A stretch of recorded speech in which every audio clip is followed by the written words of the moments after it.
کالے رنگ کی چادر میں اس کی سفید رنگت دمک رہی تھی۔ وہ اس وقت بہت ہی پیاری اور معصوم لگ رہی تھی۔ یونیورسٹی کے سارے لوگ حیرانگی سے اس چادر میں لپٹی ہوئی معصوم لڑکی کو دیکھ رہے تھے جو کسی ریاست کی شہزادی معلوم ہو رہی تھی، مگر وہ اس بات سے بالکل انجان مضبوط قدم اٹھاتی آگے بڑھ رہی تھی۔ وہ ایک مقصد کے ساتھ اس یونیورسٹی میں داخل ہوئی تھی۔ یار ارسلان، وہ دیکھ، کتنی خوبصورت لڑکی اس طرف سے آ رہی ہے۔ میں تجھے کہتا ہوں اچھا موقع ہے، اسے اپنے جال میں پھنسا لے۔ شکل سے تو یہ بہت ہی معصوم لگ رہی ہے، مجھے یقین ہے کہ تیری باتوں میں آسانی سے آ جائے گی۔ سرمد کے کہنے پر ارسلان نے نظر اٹھا کر ثانیہ کی طرف دیکھا جو بلا شبہ چاند کا ٹکڑا معلوم ہو رہی تھی۔ اس کا دل تیزی سے دھڑکا۔ آج سے پہلے اس نے بہت سی لڑکیوں کو دیکھا تھا، لیکن اس لڑکی میں کچھ تو الگ بات تھی جس نے ارسلان کو بھی چند لمحے کے لیے نظر ٹھہرانے پر مجبور کر دیا تھا۔ وہ ابھی ارسلان سے کافی فاصلے پر تھی۔ ارسلان نے سرمد کے کانوں میں سرگوشی کی اور اسے کہا کہ یوں ایک دم سے تمہیں اسے اپنے قابو میں کرنے سے رہا۔ پہلے تو اس کی طرف دوستی کا ہاتھ بڑھاؤں گا، بلکہ اس سے بھی پہلے میں اس کی مدد کروں گا تاکہ یہ مجھے شکریہ ادا کرنے کے لیے دوبارہ میرے پاس ہے۔ سرمد نے حیرانگی سے ارسلان کے چہرے کی طرف دیکھا اور اس سے پوچھا، وہ تجھے کیوں شکریہ ادا کرنے کے لیے آئے گی؟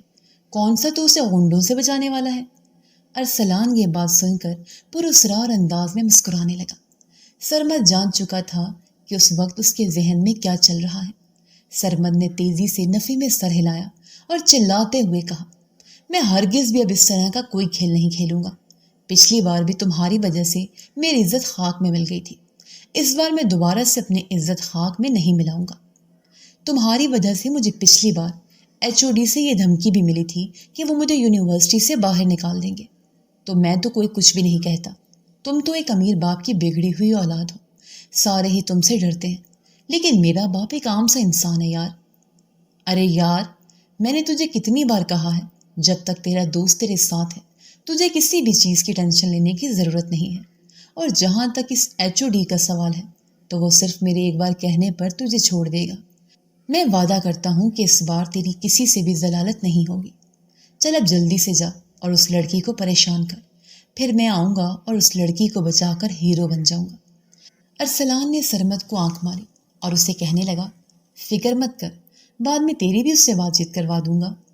تو بہت بڑا کمینہ ہے یار، تو ہر بار ہی مجھے یہی لالچ دیتا ہے، لیکن ہر بار ہی تو لڑکی لے کر اڑ جاتا ہے۔ سرمد اسے دل ہی دل میں گالیاں دینے لگا، لیکن یہ گالیاں وہ اسے اونچی آواز میں نہیں دے سکتا تھا۔ وہ بہت اچھی طرح سے جانتا تھا کہ ارسلان غصے کا بہت تیز ہے، اور اگر اس سے ذرا سی بات پر بھی غصہ آ گیا تو وہ سرمد کو نہیں چھوڑے گا۔ سرمد کافی دیر تک اسے نخرے دکھاتا رہا۔ اچانک ہی اسے یوں محسوس ہوا جیسے ارسلان کو اب غصہ آ رہا ہے۔ اس نے نخرے دکھانے کا ارادہ ملتوی کر دیا اور ارسلان سے کہنے لگا، ٹھیک ہے، میں تمہاری بات ماننے کے لیے تیار ہوں، لیکن تم بھی یہ بات بہت اچھے طریقے سے جانتے ہو کہ میں مفت میں کوئی بھی کام نہیں کرتا۔ پہلے مجھے بتاؤ کہ مجھے کیا انعام ملے گا؟ تم بہت بڑے کمینے ہو، 1000 کمینے مرے ہوں گے تو تم نے جنم لیا ہوگا۔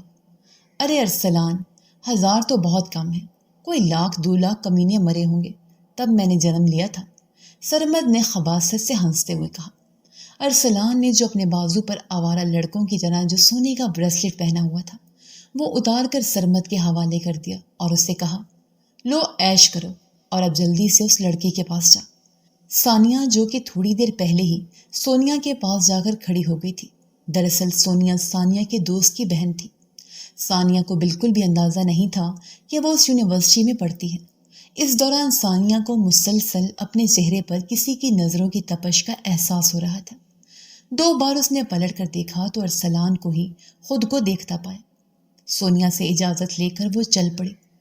اچانک ہی سرمد اس کے سامنے آ کر کھڑا ہو گیا اور خباثت سے کہنے لگا، ارے چھمک چھلو، چلو میں تمہیں کلاس تک چھوڑ دیتا ہوں۔ تمہیں دیکھ کر مجھے اندازہ ہو رہا ہے کہ تم یہاں پر نئی ہو۔ اس کی کوئی ضرورت نہیں، میں خود چلی جاؤں گی، آپ مہربانی کر کے مجھے راستہ دے دیں۔ ثانیہ نے انتہائی سنجیدگی سے جواب دیا۔ وہ اس کے قریب سے نکلنے ہی لگی تھی کہ سرمد دوبارہ سے اس کے سامنے جا کر کھڑا ہو گیا۔ ثانیہ نے ایک نظر اٹھا کر سرمد کے چہرے کی طرف دیکھا، جہاں پر اس وقت صرف اور صرف بے غیرتی چھائی ہوئی تھی۔ سرمد کو دیکھ کر اندازہ ہو رہا تھا جیسے اسے اپنی عزت یا بے عزتی کی ذرا بھی پرواہ نہ ہو۔ اتنے سارے لوگوں میں وہ ثانیہ کے ساتھ بدتمیزی کر رہا تھا، لیکن کسی بھی شخص میں یہ ہمت نہیں تھی کہ وہ آ کر ثانیہ کی مدد کرے یا سرمد کو یہ سب کرنے سے روک سکے۔ یہ کیا بدتمیزی ہے؟ تم بھول رہے ہو کہ یہ تمہارا گلی محلہ نہیں ہے، بلکہ یہ یونیورسٹی ہے۔ ابھی اور اسی وقت میرے سامنے سے ہٹ جاؤ، ورنہ میں HOD کو تمہاری شکایت لگا دوں گی۔ ارے کس طرح کی باتیں کر رہی ہو تم؟ مجھے ایک ایسے انسان کی دھمکی دے رہی ہو جو خود میری بیٹھک میں آ کر چائے پیتا ہے؟ سرمد نے بہت زیادہ لمبی چھوڑ دی تھی۔ اس کی بات سن کر ارسلان کے چہرے پر مسکراہٹ پھیل گئی اور اس کی نظروں کے سامنے سرمد کا روتا ہوا چہرہ گھوم گیا۔ ابھی کچھ عرصہ پہلے کی ہی بات تھی۔ سرمد دونوں ہاتھ جوڑے HOD کے سامنے کھڑا اس کی منتیں کر رہا تھا کہ وہ اسے یونیورسٹی سے باہر نہ نکالے، یہاں تک کہ وہ HOD کے پاؤں تک پڑ گیا تھا۔ اور ابھی ایک لڑکی کو قابو کرنے کے لیے وہی انسان اتنا بڑا جھوٹ بول رہا تھا۔ اگر یہاں پر اسی وقت ہی HOD آ جاتا تو ارسلان یقین سے کہہ سکتا تھا کہ سرمد وہیں پر گر کر بے ہوش ہو جاتا یا پھر کہیں بھاگ جاتا۔ وہ دونوں کافی دیر تک کھڑے بحث کرتے رہے۔ ارسلان نے دیکھا کہ اب اس کی ضرورت آ گئی ہے کہ وہ تیزی سے وہاں پر گیا اور ثانیہ سے انتہائی مہذب انداز میں پوچھنے لگا، کیا ہو گیا میڈم؟ کہیں یہ آپ کو پریشان تو نہیں کر رہا؟ سرمد نے ایک نظر اس کی ایکٹنگ کی طرف دیکھا جو اس وقت بہت ہی اس لڑکی کو بے وقوف بنا رہا تھا۔ تم تو گھٹیا انسان، میری نظروں کے سامنے سے اوجھل ہو جاؤ۔ میں بہت اچھی طرح سے جانتی ہوں کہ تم نے ہی اپنے دوست کو یہ سب کچھ کرنے کے لیے کہا ہے۔ میں کافی دیر سے تم لوگوں کو باتیں کرتے ہوئے دیکھ رہی ہوں۔ پہلے تم لوگ میری طرف اشارے کر رہے تھے اور آپس میں ہنس ہنس کر باتیں کر رہے تھے، پھر تم میں سے ایک لڑکا میرے پاس آ گیا اور مجھے چھیڑنے لگا۔ اب اس کا دوست مجھے بچانے کے لیے آ رہا ہے۔ واہ واہ، کیا پلاننگ کی ہے! ثانیہ کا بس نہیں چل رہا تھا کہ وہ ارسلان کو کسی ایسی جگہ پر پھینکے جہاں سے اس کی واپسی ناممکن ہو جائے۔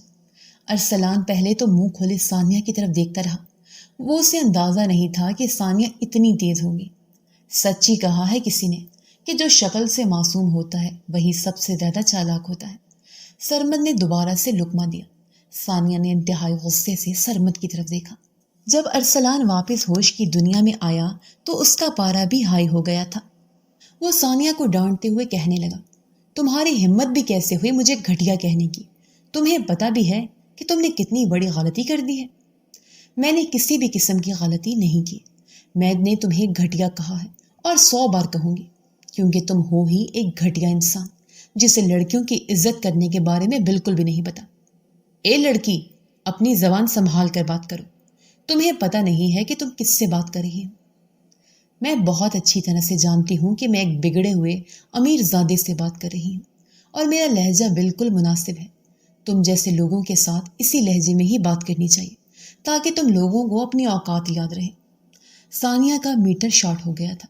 جب بھی اسے غصہ آتا تھا وہ سامنے والے کا بالکل بھی لحاظ نہیں کرتی تھی۔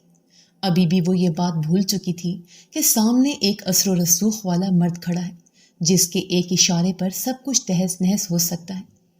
ثانیہ کی اسی غصے کی وجہ سے ہی اس کی ماں اسے یونیورسٹی نہیں بھیج رہی تھی، کیونکہ اس کی ماں یونیورسٹی کے ماحول کے بارے میں بہت اچھی طرح سے جانتی تھی۔ انہیں پتا تھا کہ اگر اس کی کسی لڑکے کے ساتھ لڑائی ہو گئی تو نقصان صرف اور صرف اس کی بیٹی کا ہی ہوگا۔ اب ہٹو میرے سامنے سے اور مجھے جانے دو۔ ثانیہ نے گزرنا چاہا، اب کہ ارسلان اس کے سامنے کھڑا ہو گیا اور اسے کہنے لگا کہ جب تک میں اجازت نہیں دوں گا تب تک تم یہاں سے نہیں ہل سکتی، اور اگر تم نے یہاں سے نکلنے کی کوشش کی تو میں تمہارا بالکل بھی لحاظ نہیں کروں گا۔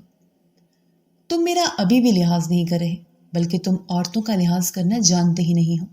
لگتا ہے کہ تمہاری ماں نے تمہاری تربیت، خبردار جو میری ماں کی تربیت پر کوئی بات کی۔ ارسلان نے اسے انگلی اٹھاتے ہوئے دھمکی دیتے ہوئے کہا۔ ثانیہ نے ہنستے ہوئے اس کے چہرے کی طرف دیکھا اور اسے کہا، دیکھا کتنی تکلیف ہوتی ہے جب کسی کے گھر والوں پر بات کی جاتی ہے، تو انسان کو پہلے ہی ایسی حرکتیں نہیں کرنی چاہیے کہ کوئی آپ کی تربیت پر انگلی اٹھائے۔ ثانیہ سائڈ سے ہو کر نکلنے ہی لگی تھی کہ اب کہ ارسلان نے اس کا بازو پکڑ لیا۔ بے ساختہ ثانیہ کا ہاتھ اٹھا اور ارسلان کے چہرے پر نشان چھوڑ گیا۔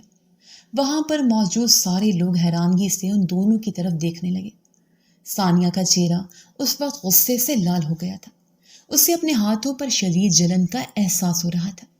یہ تھپڑ اس لیے ہے تاکہ تم ہمیشہ یاد رکھو کہ ایک لڑکی کو اس کی اجازت کے بغیر چھونے کا انجام کیسا ہو سکتا ہے۔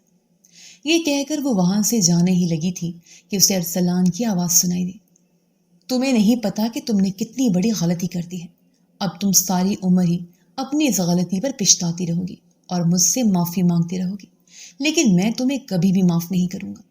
میں ارسلان خان یہاں پر کھڑا ہو کر قسم کھاتا ہوں کہ میں تمہاری زندگی عذاب بنا دوں گا۔ میں تمہاری سانسیں تم پر تنگ کر دوں گا اور تمہیں اتنا بے بس کر دوں گا کہ تمہارے پاس میرے سامنے گھٹنے ٹیکنے کے علاوہ اور کوئی راستہ ہی نہیں بچے گا۔ ثانیہ کا دل ایک لمحے کے لیے تیزی سے دھڑک رہا تھا، لیکن دوسرے ہی لمحے اس نے اپنے دل کو دوبارہ سے پتھر کا بنا لیا اور اس کی بات کا جواب دیے بغیر ہی کلاس لینے کے لیے چلی گئی۔ ابھی اس نے ایک ہی پیریڈ لیا تھا کہ اسے ایچ او ڈی نے اپنے آفس میں بلا لیا۔ جب وہ ایچ او ڈی کے آفس میں پہنچی تو اس نے دیکھا کہ ارسلان وہاں پر پہلے سے ہی بیٹھا ہوا تھا۔ اس نے گہری سانس لی۔ اس سب کے لیے اس نے اپنے آپ کو اسی وقت ہی تیار کر لیا تھا جب اس سے ایچ او ڈی کا بلاوا آیا تھا۔ کیا آپ مس ثانیہ ہیں؟ ایچ او ڈی نے اسے انتہائی سخت لہجے میں پوچھا۔ جی سر، میرا نام ثانیہ ہے۔ آپ نے مجھے کس لیے بلایا ہے؟ ثانیہ نے ان سے دو ٹوک انداز میں بات کرنے کا فیصلہ کیا۔ بیٹا، میں کوئی تمہارا ملازم نہیں ہوں جو تم مجھ سے اس لہجے میں بات کر رہی ہو۔ اپنے لہجے کو تھوڑا سا نرم بنا۔ ثانیہ کا چہرہ شرمندگی سے لال ہو گیا۔ تم نے اس بچے پر ہاتھ کیوں اٹھایا؟ ایچ او ڈی کی بات سن کر اس نے ایک نظر ارسلان کی طرف دیکھا۔ ارسلان اس کے چہرے کی طرف نہیں دیکھ رہا تھا، بلکہ وہ وہاں پر لگی پینٹنگز کی طرف دیکھ رہا تھا، کیونکہ یہ اسی چیز کا ہی مستحق تھا۔ ثانیہ نے انتہائی سنجیدگی سے دوبارہ جواب دیا۔ دیکھا، میں نے آپ کو بتایا تھا نا، یہ لڑکی کس قدر بدتمیز ہے، ارسلان نے چلاتے ہوئے کہا۔ ارسلان، تھوڑی دیر کے لیے خاموش ہو جاؤ، مجھے پہلے اس لڑکی سے بات کرنے دو۔ مس ثانیہ، آپ کو پتہ نہیں ہے کہ کسی پر ہاتھ اٹھانا، اور وہ بھی سب لوگوں کے سامنے، کتنی بڑی زیادتی ہے؟ سوری، انتہائی معذرت کے ساتھ آپ کو یہ تو دکھائی دے رہا ہے کہ میں نے اس پر ہاتھ اٹھایا، لیکن آپ ہاتھ اٹھانے کی وجہ کو مکمل طور پر نظر انداز کر رہے ہیں۔ اس لڑکے نے سب سے پہلے تو مجھے تنگ کرنے کی کوشش کی، اور پھر بعد میں جب میں وہاں سے جانے لگی تو اس نے بھری محفل میں میرا ہاتھ پکڑ لیا۔ میں ایک مضبوط کردار کے مالک لڑکی ہوں، اور میرے لیے یہ بات کسی گالی سے کم نہیں ہے کہ کوئی غیر محرم سب لوگوں میں میرا ہاتھ پکڑ لے۔ اگر تمہیں اتنا ہی محرم اور غیر محرم کا خیال ہے تو گھر سے باہر نکلے ہی کیوں؟ مسٹر ارسلان، آپ کی انفارمیشن میں اضافہ کرنے کے لیے میں آپ کو بتاتی چلوں تو تعلیم حاصل کرنا ہر لڑکی پر فرض ہے۔ میں بھی یہاں پر تعلیم حاصل کرنے کے لیے ہی آئی ہوں، آپ کی طرح دوسرے لوگوں کو تنگ کرنے کے لیے نہیں۔ ثانیہ دوبارہ سے ایچ او ڈی کی طرف متوجہ ہوئی اور ایچ او ڈی کو کہنے لگی کہ میں نے جو کچھ بھی کیا ہے مجھے اس پر ذرا بھی افسوس نہیں ہے، اور اگر میری بجائے وہاں پر آپ کی بیٹی کھڑی ہوتی تو وہ بھی یہی سب کچھ کرتی۔ کیا آپ کو یہ بات مناسب لگے گی کہ کوئی بھی بھری محفل میں آپ کی بیٹی کا ہاتھ پکڑ لے؟ ایچ او ڈی گڑبڑا گیا اور ثانیہ کو کہنے لگا، ٹھیک ہے، تم یہاں سے جاؤ۔ ثانیہ خاموشی سے وہاں سے چلی گئی۔ دل ہی دل میں وہ ان دونوں کو گالیاں دے رہی تھی۔ وہ اچھی طرح سے سمجھ گئی تھی کہ اب ارسلان اس کی زندگی کو اجیرن بنانے والا ہے۔ اس نے دل ہی دل میں اللہ تعالیٰ سے مدد طلب کی۔ تم نے کیا سوچ کر اس لڑکی کا ہاتھ پکڑا تھا؟ آپ نے دیکھا نہیں ہے کہ وہ لڑکی کس قدر خوبصورت ہے؟ میرا تو ایمان بھی خراب ہو رہا تھا، مگر میں نے بڑی مشکل سے اپنے جذبات پر قابو رکھا۔ ارسلان نے آنکھ مارتے ہوئے ایچ او ڈی کو کہا۔ ارسلان، اپنی ان حرکتوں سے باز آ جاؤ۔ میں ہر بار تمہاری مدد نہیں کر سکتا، اور نہ ہی ہر بار میں تمہیں بچا سکتا ہوں۔ اگر میں اسی طرح ہی تمہاری حمایت کرتا رہا تو بہت جلد ہی یہ یونیورسٹی بدنام ہو جائے گی، اور میں نہیں چاہتا کہ میری یونیورسٹی کا نام خراب ہو۔ ارے چاچو جان، آپ کو میں نے کتنی بار کہا ہے کہ میرے ہوتے ہوئے آپ کو ان چیزوں کی فکر کرنے کی ضرورت نہیں ہے۔ ایچ او ڈی نے اس کے سامنے ہاتھ جوڑ دیے اور ان سے کہنے لگے، بس بیٹا، میری ہمت جواب دے چکی ہے۔ چاچو، آپ آرام سے اپنی چھٹیاں گزارنے کے لیے جائیں، اور پیچھے کی فکر تو بالکل بھی نہ کریں۔ پیچھے میں سب کچھ ہی سنبھال لوں گا۔ دراصل ایچ او ڈی کچھ عرصے کے لیے یونیورسٹی سے جا رہا تھا، اور یہ سوچ کر ارسلان کو بہت خوشی ہو رہی تھی، یعنی وہ یونیورسٹی میں جو جی چاہے وہ کر سکتا تھا۔ اور سامل صاحب کو ٹینشن بھی اسی چیز کی ہی تھی کہ کہیں ایسا نہ ہو ارسلان کسی اسٹوڈنٹ کے ساتھ کوئی بہت بڑی زیادتی کر دے۔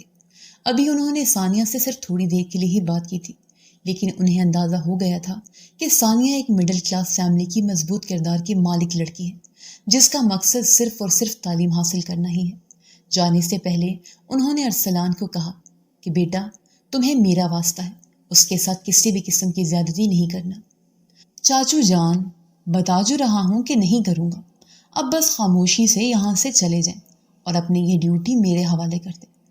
اب میرا کام ہے ساری یونیورسٹی کے بچوں کے مسئلے حل کرنا، اس نے معصوم سا چہرہ بنا کر کہا اور پھر کھل کھلا کر ہنسنے لگا۔ سامل صاحب کو اس کی اسی ہنسی سے بہت زیادہ ڈر لگتا تھا۔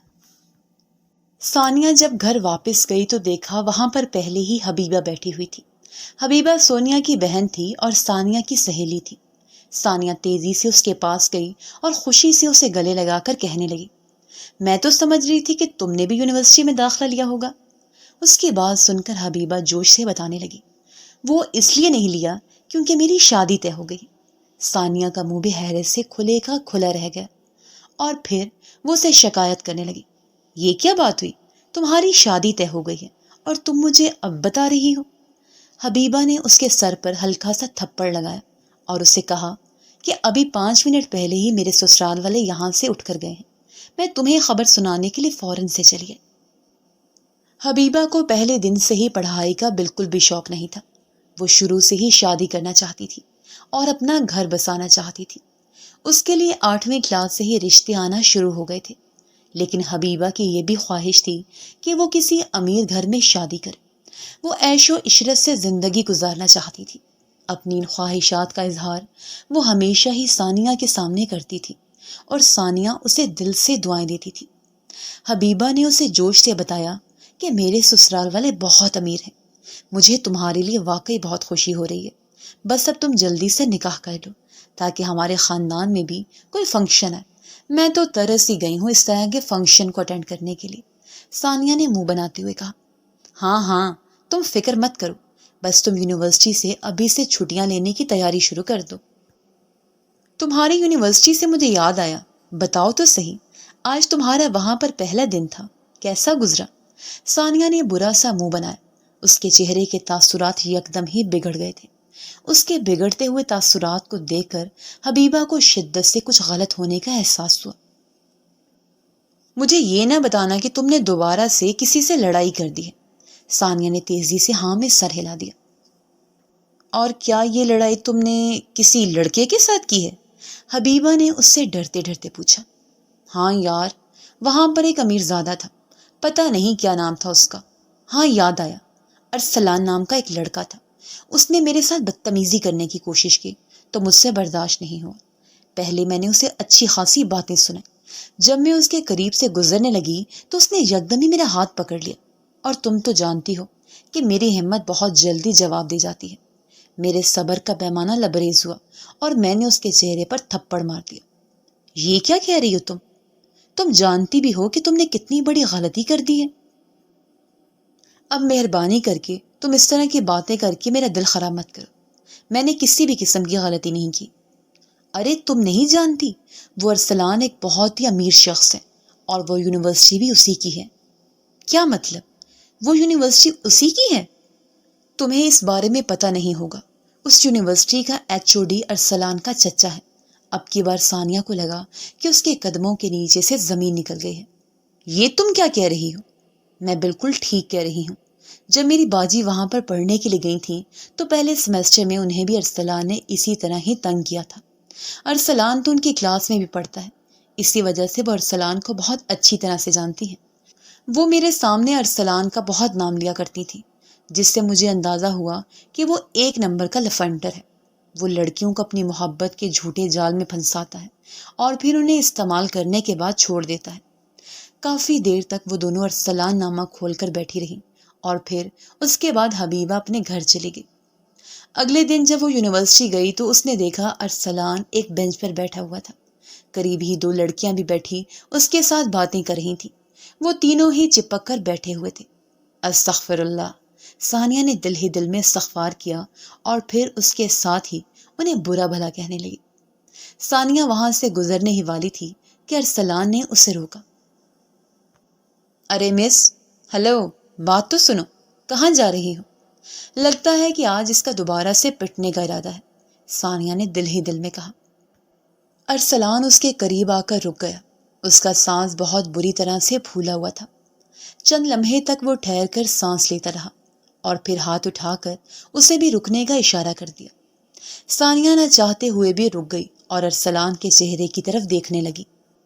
دیکھو مس، میں جانتا ہوں کہ مجھ سے غلطی ہو گئی ہے اور میں اپنی اس غلطی پر شرمندہ بھی ہوں۔ میں تم سے معافی مانگنا چاہتا ہوں۔ ارسلان نے گردن جھکاتے ہوئے انتہائی عاجزی سے ثانیہ کو کہا۔ ثانیہ کو پہلے تو اپنے کانوں پر یقین ہی نہیں آیا۔ وہ شخص جو کل تک اس سے بدتمیزی کر رہا تھا اور اسے دھمکیاں دے رہا تھا کہ وہ اس کی زندگی کو اجیرن بنا دے گا، وہ ابھی اس سے معافی مانگ رہا تھا۔ ٹھیک ہے، میں نے تمہیں معاف کر دیا ہے، چلو اب جلدی سے یہاں سے نکلو۔ ثانیہ نے دوبارہ سے بدتمیزی کا مظاہرہ کیا۔ ارسلان نے دل ہی دل میں اسے برا بھلا کہا۔ وہ دونوں لڑکیاں بھی وہاں پر آ گئیں اور ثانیہ کو کہنے لگی کہ ہم اپنے دوست کی طرف سے آپ سے معافی مانگتے ہیں۔ یہ دل کا برا نہیں ہے، لیکن کبھی کبھار اس کا دماغ گھوم جاتا ہے۔ اس میں سے ایک لڑکی نے ثانیہ کو چاکلیٹ اور ایک چھوٹا سا ڈبہ دیا اور اس سے کہا کہ یہ ہماری طرف سے قبول کیجیے۔ ثانیہ وہ نہیں لینا چاہتی تھی، لیکن وہ دونوں لڑکیاں بہت ہی خلوص سے دے رہی تھیں۔ ثانیہ سے غلطی یہ ہو گئی کہ اس نے ان لڑکیوں کے سامنے ہی وہ ڈبہ کھول دیا۔ جیسے ہی وہ ڈبہ کھلا، ایک پنچ اس کی ناک پر آ کر لگا اور پھر اس کے ساتھ ہی ڈھیر سارا آٹا اس کے چہرے پر مل گیا۔ اس کا چہرہ اس وقت سفید ہو چکا تھا۔ قریب کھڑے سارے لوگ اس کی شکل دیکھ کر ہنسنے لگے۔ ثانیہ کو بہت زیادہ شرمندگی کا احساس ہو رہا تھا۔ اس نے وہ چیزیں وہیں پر پھینکیں اور بھاگتی ہوئی واش روم چلی گئی۔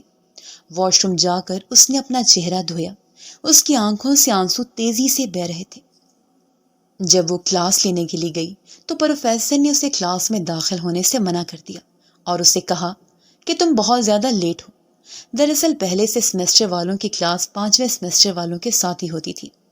اس کی یہ کلاس ارسلان کے ساتھ ہوتی تھی۔ وہ وہیں دروازے پر کھڑی تھی اور سوچ رہی تھی کہ کیسے اپنے پروفیسر سے معذرت کرے کہ اچانک ہی ارسلان اس کے قریب آ کر کھڑا ہو گیا اور پروفیسر سے اجازت لیتے ہوئے کہنے لگا، سر، کیا میں کلاس میں داخل ہو سکتا ہوں؟ جی ارسلان بیٹا، آپ کلاس میں آ جائیں۔ یہ دیکھ کر اس کا منہ حیرت سے کھلے کا کھلا رہ گیا۔ پروفیسر نے جب ثانیہ کو وہیں پر کھڑے دیکھا تو انتہائی غصے سے کہنے لگا، اے لڑکی، تم ابھی تک وہاں پر کیا کر رہی ہو؟ جب میں نے تمہیں کہا ہے کہ یہاں سے دفع ہو جاؤ، میں تمہیں کلاس میں بیٹھنے کی اجازت نہیں دوں گا، تو پھر کیوں بت بن کر کھڑی ہو؟ ساری کلاس کا دھیان تم پر ہی ہے۔ کلاس کو پریشان مت کرو اور جلدی سے یہاں سے نکلو۔ مگر پروفیسر، ارسلان بھی تو… جسٹ گیٹ لاسٹ، پروفیسر اونچی آواز میں چلائے۔ ثانیہ کو لگا کہ اس کا دل سینہ چیر کر باہر آ جائے گا۔ وہ تیزی سے وہاں سے بھاگ گئی۔ پیچھے دوبارہ سے لوگ اس پر ہنس رہے تھے۔ وہ نہیں جانتی تھی کہ اس کی زندگی اس قدر اجیرن بن جائے گی۔ آج وہ ایک کلاس بھی نہیں لے سکی تھی۔ صرف 1 منٹ کے لیے وہ کلاس سے لیٹ ہوتی تو پروفیسر اسے کلاس میں داخل ہونے کی اجازت ہی نہیں دیتے تھے۔ نہ جانے سب کو کیا ہو گیا تھا۔ وہ کینٹین میں ایک لڑکی کے ساتھ بیٹھی باتیں کر رہی تھی۔ یہ لڑکی آج ہی اس کی دوست بنی تھی۔ یہ لڑکی بھی بہت معصوم تھی کہ اچانک یہ ارسلان وہاں پر چلا آیا اور اس لڑکی کو کہنے لگا، آج کے بعد اگر میں نے تمہیں مس ثانیہ کے ساتھ دیکھا تو پھر میں تمہارا بھی جینا حرام کر دوں گا۔ لڑکی وہاں سے اٹھ کر بھاگ گئی۔ ثانیہ نے دوبارہ سے اس سے بات کرنے کی کوشش کی تو اس لڑکی نے ثانیہ کے سامنے ہاتھ جوڑ دیے اور اس سے کہا، مجھ پر مہربانی کرو، میری زندگی برباد نہ کرو۔ میں یہاں پر پڑھنے کے لیے آئی ہوں اور ڈگری لے کر ہی یہاں سے نکلنا چاہتی ہوں۔ اگر میں تمہارے ساتھ رہی تو وہ انسان مجھے بھی اس طرح سے ہی پریشان کرے گا۔ یہ کہہ کر اس نے ثانیہ سے جان چھڑوا لی۔ ثانیہ ارسلان کو پوری یونیورسٹی میں ڈھونڈتی پھر رہی تھی اور پھر وہ اسے یونیورسٹی کے ایک کونے میں مل گیا جہاں پر وہ لڑکیوں کے گروپ میں ہی کھڑا تھا اور ان کی کسی بات پر ہنس رہا تھا۔ ثانیہ تیزی سے اس کے قریب جا کر کھڑی ہو گئی اور اس کی طرف غصے سے دیکھتے ہوئے کہنے لگی، تم جیسا انسان میں نے اپنی ساری زندگی میں نہیں دیکھا۔ تم 1 نمبر کے ذلیل انسان ہو۔ ارسلان نے اس کی بات کا جواب نہیں دیا اور ایک قدم ثانیہ کی طرف بڑھایا۔ ثانیہ تیزی سے پیچھے کی طرف ہٹی۔ جب وہ پیچھے کی طرف ہٹی تو اچانک ہی اس کے اوپر کسی نے پانی کی بالٹی گرا دی حیرت سے ثانیہ کا منہ کھلے کا کھلا رہ گیا۔ آج اس نے کالے رنگ کے کپڑے پہنے ہوئے تھے اور کالے رنگ کی ہی چادر اوڑھی ہوئی تھی۔ اس کے کپڑے اس کے بدن کو چپک گئے تھے۔ وہ اپنے آپ کو ڈھانپنے کی کوششوں میں ہلکان ہو رہی تھی۔ ارسلان نے جب اسے یہ سب کرتے ہوئے دیکھا تو ایک لمحے کے لیے اس کا دل دھڑکا، کیونکہ آج سے پہلے وہ جتنی بھی لڑکیوں سے ملا تھا ان سب لڑکیوں کو اپنا جسم ڈھانپنے کی ذرا بھی فکر نہیں ہوتی تھی۔ صرف یہی لڑکی تھی جس کو اب سب سے زیادہ پریشانی یہی تھی کہ کہیں ایسا نہ ہو کہ لوگوں کی گندی نظریں اس کے جسم سے آر پار ہو جائیں۔ اس سے پہلے کہ وہ اسے کچھ کہتا، وہاں پر نوشیروان آ گیا۔ نوشیروان نے تیزی سے اپنی جیکٹ اتاری اور ثانیہ کو پہناتے ہوئے کہنے لگا، یہ جیکٹ پہن لو، اس سے تمہاری بچت ہو جائے گی۔ نوشیروان ارسلان کا ہی کزن تھا اور وہ ارسلان کی حرکتوں کے بارے میں بہت اچھی طرح سے جانتا تھا۔ اس نے ارسلان کو سمجھانے کی کوشش بھی کی تھی، لیکن ارسلان نے کبھی بھی اس کی بات کی طرف غور نہیں کیا تھا۔ اس طرح کی گھٹیا حرکتیں کر کے تم کیا ثابت کرنا چاہتے ہو؟ نوشیروان نے انتہائی غصے سے ارسلان سے پوچھا۔ ارسلان نے اسے کہا، بہتر یہی ہے کہ تم میرے معاملات سے دور رہو اور اپنے کام سے کام رکھو۔ وہ وہاں سے جانے ہی لگا تھا کہ نوشیروان نے دوبارہ سے اس کی بازو پکڑ لی اور اسے دھمکی دیتے ہوئے کہا، آج کے بعد اگر میں نے دوبارہ تمہیں اس معصوم لڑکی کے قریب بھی دیکھا تو مجھ سے برا کوئی بھی نہیں ہوگا۔ اب تم دیکھو کہ میں اس لڑکی کے ساتھ کرتا کیا ہوں۔ ارسلان غصے سے یہ کہہ کر وہاں سے چلا گیا۔ اگر ایسے ہی چلتا رہا تو میں یہاں پر اپنی تعلیم حاصل نہیں کر پاؤں گی، ثانیہ نے روتے ہوئے کہا۔ نوشیروان اس کے قریب ہی گھٹنوں کے بل بیٹھ گیا اور اس سے کہنے لگا، فکر مت کرو، اب وہ دوبارہ تمہیں پریشان نہیں کرے گا۔ ثانیہ نے امید بھری نظروں سے نوشیروان کی طرف دیکھا، جو مسکراتے ہوئے اسی لڑکی کی طرف ہی دیکھ رہا تھا۔ یہ لڑکی اسے پہلی ہی نظر میں بہت اچھی لگی تھی۔ اگلے دن وہ لائبریری میں داخل ہو رہی تھی کہ ارسلان اس کے سامنے دیوار بن کر کھڑا ہو گیا اور اسے کہنے لگا، تمہارا عاشق تو بہت زیادہ تڑپ رہا تھا، بتاؤ تو صحیح کہ تم نے اسے ایسا کیا گھول کر پلایا ہے جو وہ تمہارے پیچھے پاگل ہو رہا ہے؟ کیا مطلب ہے اس بات کا؟ اور یہ تم کیا بکواس کر رہے ہو؟ مجھے اپنے جیسا سمجھا ہوا ہے کیا؟ ثانیہ نے چلاتے ہوئے کہا۔ مس، آپ اپنی سریلی آواز کا جادو باہر جا کر چلائیں، یہاں پر بچے پڑھ رہے ہیں۔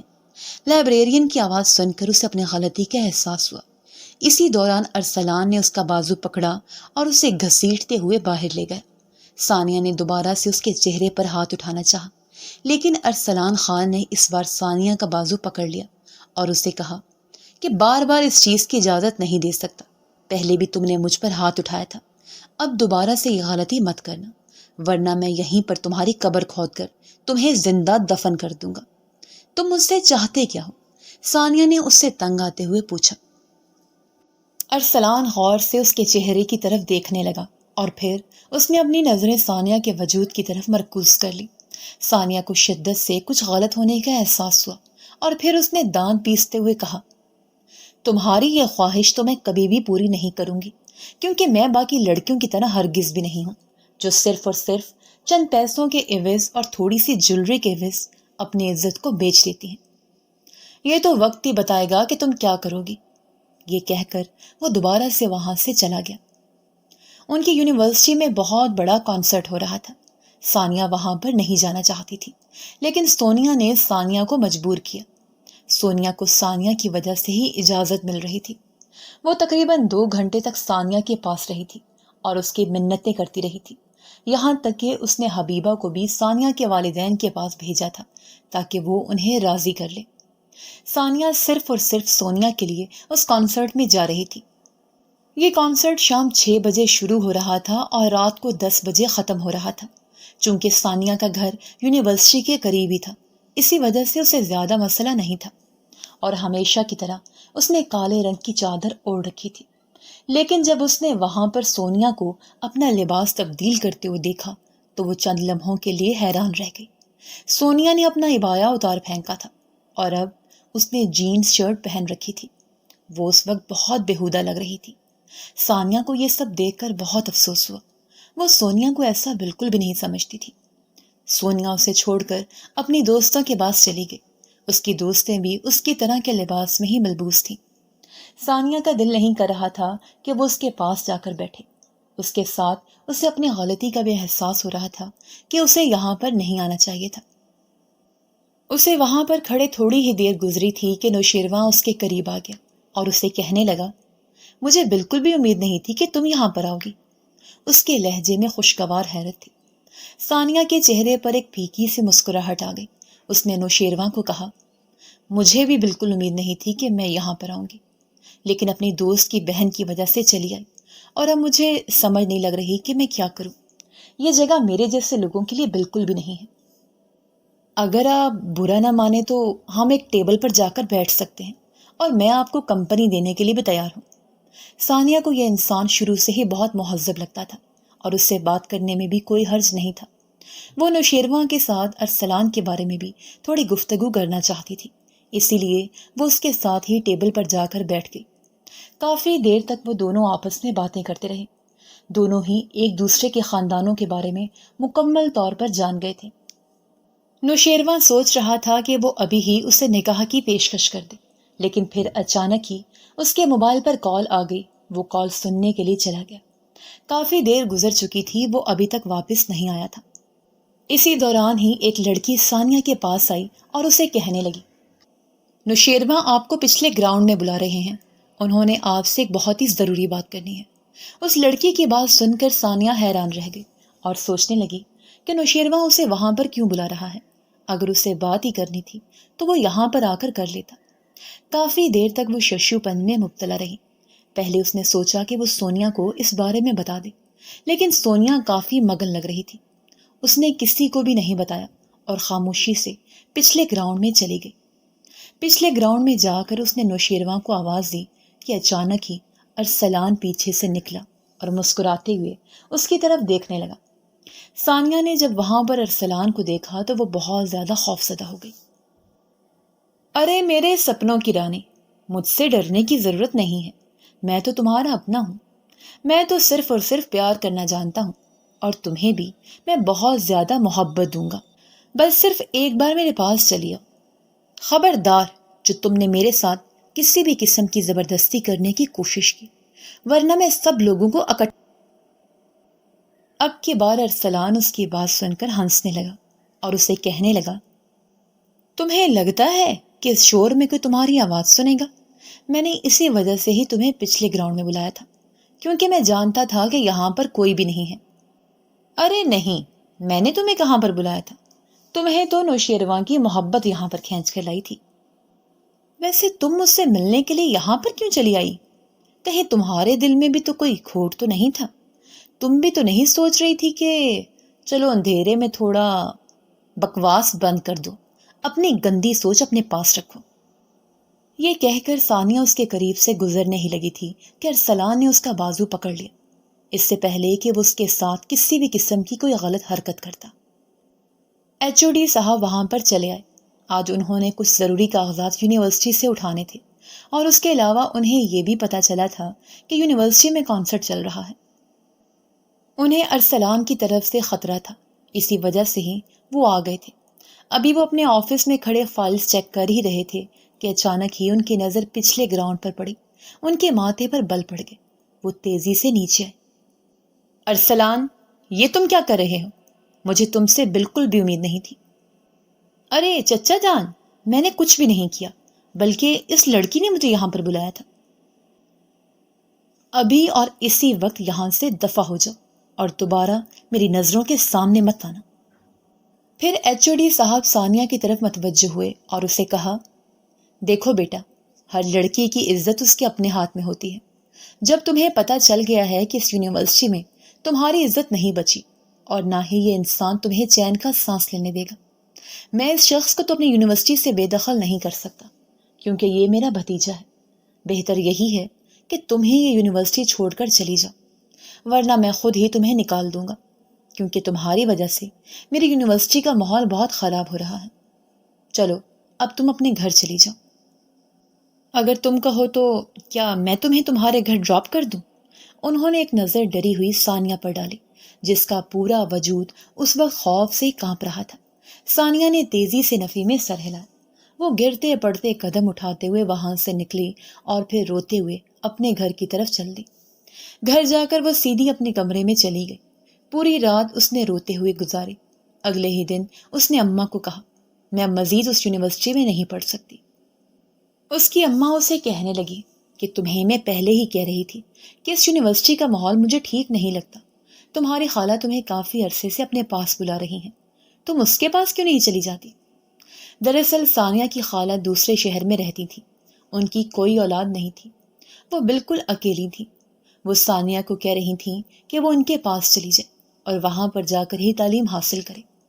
اپنی ماں کی بات سن کر ثانیہ نے انہیں تسلی دی اور کہا کہ فکر مت کریں، اب میں وہیں پر ہی جاؤں گی۔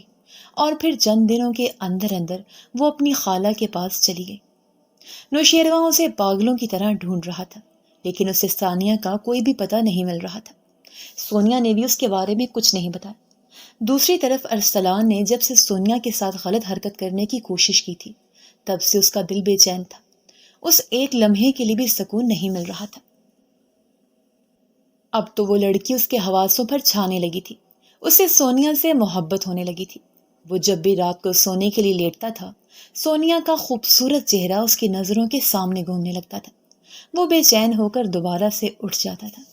کافی عرصے تک تو وہ خود سے نظریں چراتا رہا کہ یہ صرف اور صرف جھوٹ ہے، حقیقت اس سے بالکل مختلف ہے۔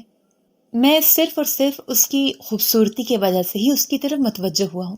لیکن جب ارسلان کو ثانیہ کا مضبوط انداز اور مضبوط کردار نظر آتا تو وہ دوبارہ سے اسے پانے کے لیے مچلنے لگتا۔ 4 سال کا عرصہ گزر گیا تھا۔ ان 4 سالوں میں ایک دن بھی ایسا نہیں تھا جب ارسلان نے سونیا کو ڈھونڈنے کی کوشش نہ کی ہو۔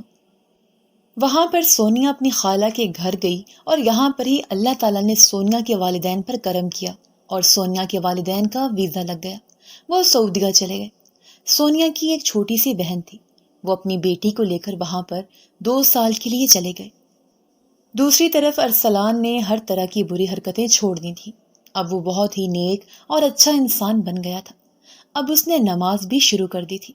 ہر نماز کے بعد اس کے منہ سے پہلی دعا یہی نکلتی تھی کہ یا اللہ مجھے اس نیک اور پاک لڑکی سے ملا دے۔ وہ ایک سلجھا ہوا انسان بن گیا تھا۔ اس کے والدین اس کی بدلی ہوئی حالت دیکھ کر بہت حیران ہوتے تھے اور اس کے ساتھ ساتھ وہ خوش بھی ہوتے تھے۔ سونیا کا انٹرویو تھا۔ سونیا بہت زیادہ پریشان تھی۔